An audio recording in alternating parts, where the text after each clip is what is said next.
What you guys, got another video. The Windows era is over and Microsoft know it. For more than 3 decades, one product defined personal computing, and that is Windows. It powered our homes, our offices, our schools, our hospitals. It made Microsoft the most powerful software company in the world. This is all, of course, according to social media. Now, we know Windows is full of bloatware. It's full of Copilot and AI. It's had monstrosities added to it like the start menu. It's full of telemetry and data collecting. No one really likes Windows 11, according to the social media outlets and websites. People just hate on Microsoft and Windows and Bill Gates and the CEO of Windows.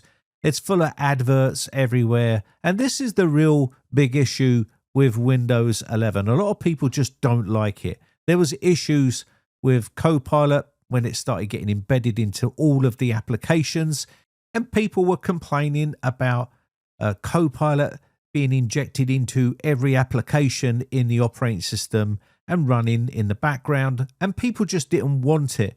And there was a time when Windows was the tech industry. In the 1990s and 2000s, if you bought a computer, it ran Windows, period.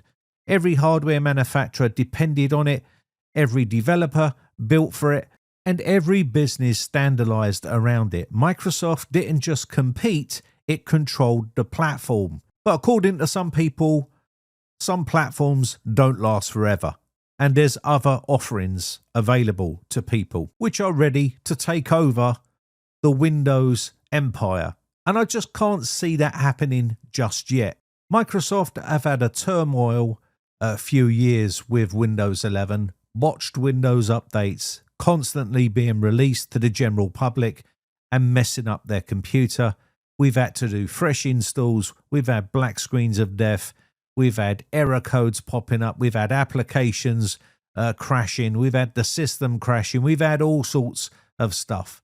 We've even had data loss with Windows 11. There's been a lot of problems with Windows 11. We've had hardware requirements in place where some older computers can't officially install Windows 11 because Microsoft say so. And that caused major backlash for Microsoft because people just simply couldn't upgrade to Windows 11 on their old PC because Microsoft said so. Then we had people proving Microsoft wrong, that you can install Windows 11 on these old computers and it works perfectly fine to a degree because some computers were just literally too old. But some of them were functional and they were working perfectly fine, whereas Microsoft was saying that they just simply can't run Windows 11 properly. We then went through the debloating period where you have to turn off a lot of the telemetry and the data harvesting and going through the debloat to remove a lot of the pre-installed applications and change a load of settings which are just literally not an opt-out. So you have to go through either manually or go through the group policy editor, or you can use debloating tools to debloat the system, which was very common. And now there's loads of debloating scripts and tools and apps out there that you can use to remove AI, to remove all of the forced ads and the pre-installed applications. And of course, you shouldn't have to do this with an operating system, but unfortunately, it's been this battle between the user and Microsoft. We went through the whole login process to be able to have to log into a local account. Microsoft want to block that. And then people were coming up with workarounds, and then Microsoft were blocking those workarounds. So it's been some sort of battle between the users of Windows 11 and, of course, Microsoft. And they're just not happy with what they're doing. They constantly bring out feature updates that no one wants, and of course it just breaks the system further. And this has been an ongoing process for a number of years. People were staying on Windows 10. Then you had people staying on Windows 10 and trying to extend the lifeline of that computer by using business level versions of Windows.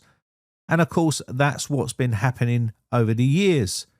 So really, you shouldn't have to go through this amount of rigmarole to use an operating system. And Microsoft were simply just not listening to a lot of people. Now, I can understand the reason why a lot of people hate on Microsoft, and also a lot of people hate Bill Gates for whatever reason. I think sometimes people get confused and think he's still working in the company, and he just doesn't. But he's also been on the news lately for other reasons, which I'm not going into in this video.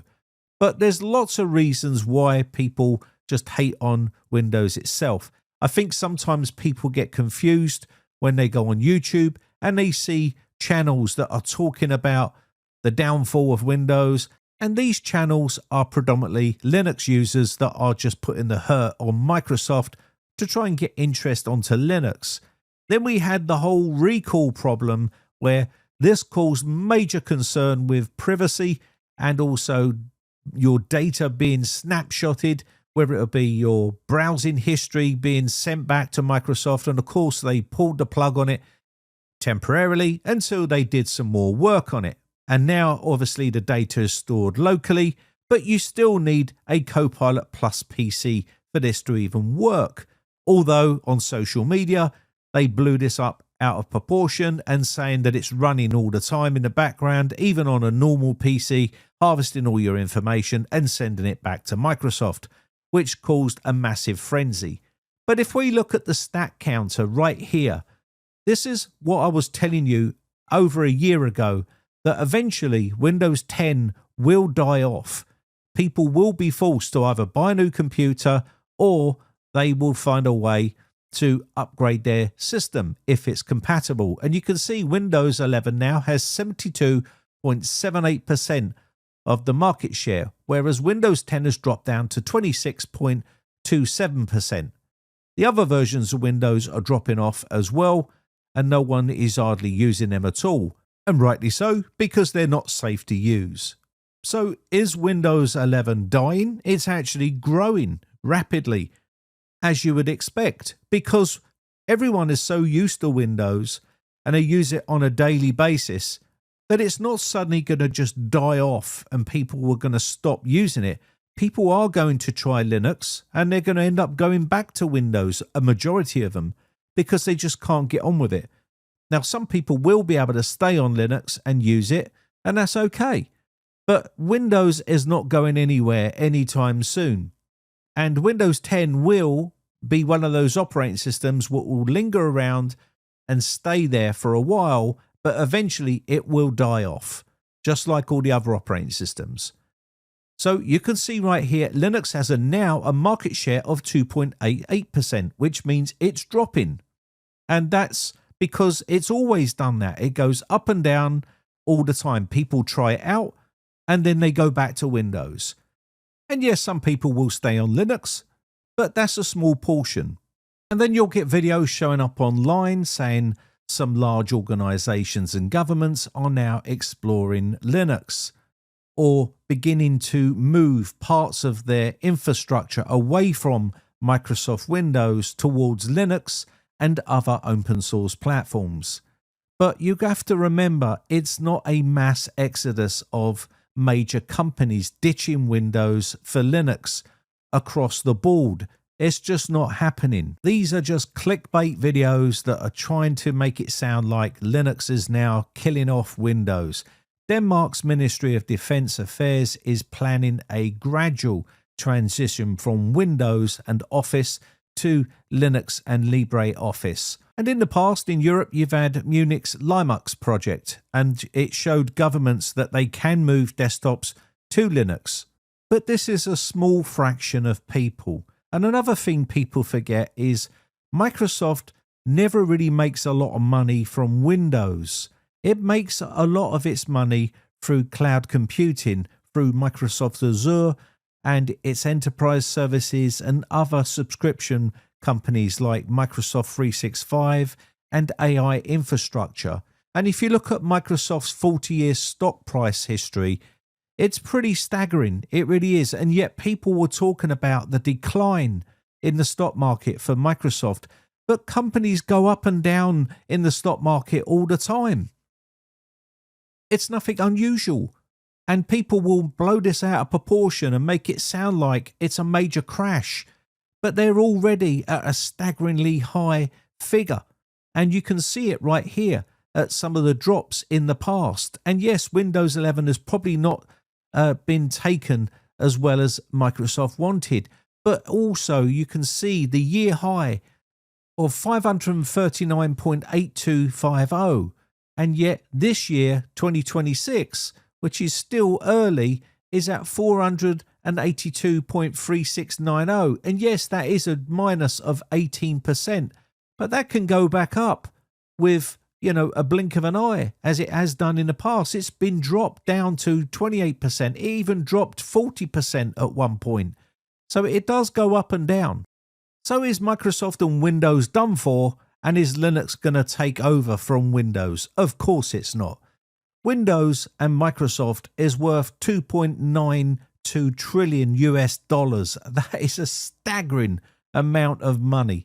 And of course, that's not going to go away overnight. They have the market share, and basically it's great that Linux is doing so well, but it's not going to surpass Windows anytime soon.